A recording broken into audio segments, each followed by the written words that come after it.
30대 직장인 김민수 씨는 학자금 대출과 카드빚으로 4천만 원의 빚을 떠안고 있었습니다. 한 달에 200만 원이 넘는 이자만 내느라 생활은 항상 마이너스. 결혼도 내 집 마련도 꿈도 못 꾸던 민수 씨에게 올해 초 한 통의 문자가 도착했습니다. 2025 부채탕감 개혁안 신청 대상자입니다. 이게 무슨 뜻일까요? 여러분, 오늘은 이재명 정부가 발표한 2025 부채탕감 개혁안, 그 실체를 파헤치고 누가 얼마를 어떻게 빚에서 벗어날 수 있는지 구체적으로 알려드립니다. 왜 이런 개혁이 나왔나? 빚의 늪에 빠진 한국. 한국 가계 부채는 이제 2천조 원에 육박합니다. 특히 2030 청년 세대는 학자금, 전세자금, 생활비 대출로 허덕이고 있고 자영업자와 중장년층은 코로나 이후 영업손실과 고금리 대출로 벼랑 끝에 몰렸습니다. 예를 들어 29세 청년 박지훈 씨는 대학 등록금을 위해 4년 동안 학자금 대출 3천만 원을 빌렸지만 졸업 후 월세와 생활비로 상환은커녕 원금이 늘어만 갔습니다. 55세 자영업자 이영자 씨는 팬데믹 때 받은 제2금융권 대출 8천만 원이 2년 만에 이자만 2천만 원이 불어났습니다. 이재명 대통령은 이런 상황을 두고 이렇게 말했습니다. 성실하게 살려고 해도 빚 때문에 다시 일어설 기회조차 없는 사람들을 국가가 구해야 한다. 이게 바로 이번 부채탕감 개혁안의 출발점이었습니다. 개혁안의 핵심 내용 어떻게 바뀌나? 이번 개혁안의 핵심은 한 번 더 살아볼 기회를 주겠다는 겁니다. 크게 세 가지로 나뉩니다. 원금 탕감 최대 50%, 소득 하위 30% 이하, 금융 취약계층은 최대 50%까지 원금 감면.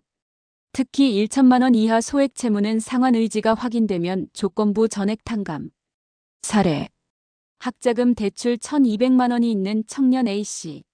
월 소득 180만 원 미만이고 상환 불이행 기간이 90일 이상이라면 대출 원금 600만 원이 즉시 감면, 나머지 600만 원은 저금리로 재조정됩니다.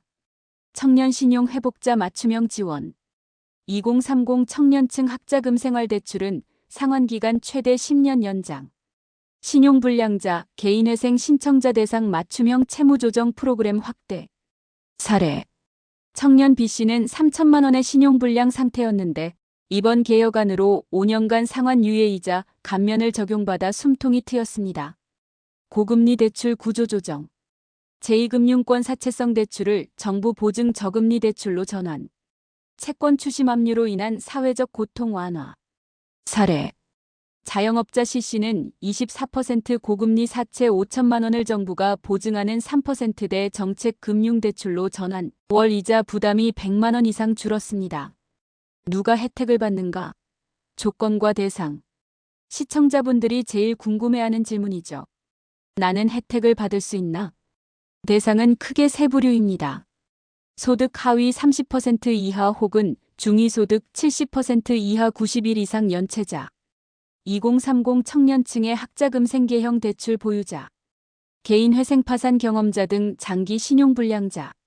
단, 투기 목적 부동산 대출이나 고액 사치성 채무는 제외됩니다.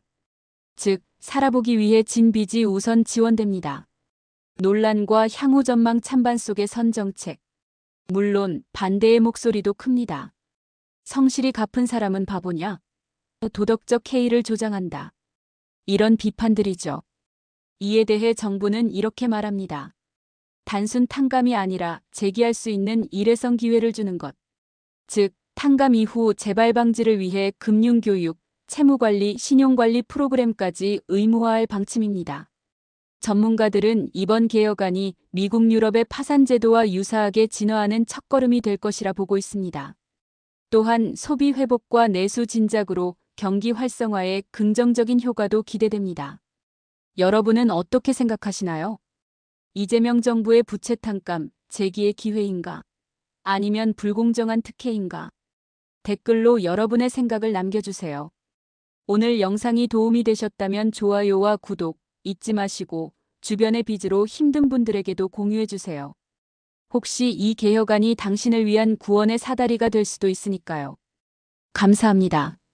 더 좋은 정보로 찾아가겠습니다.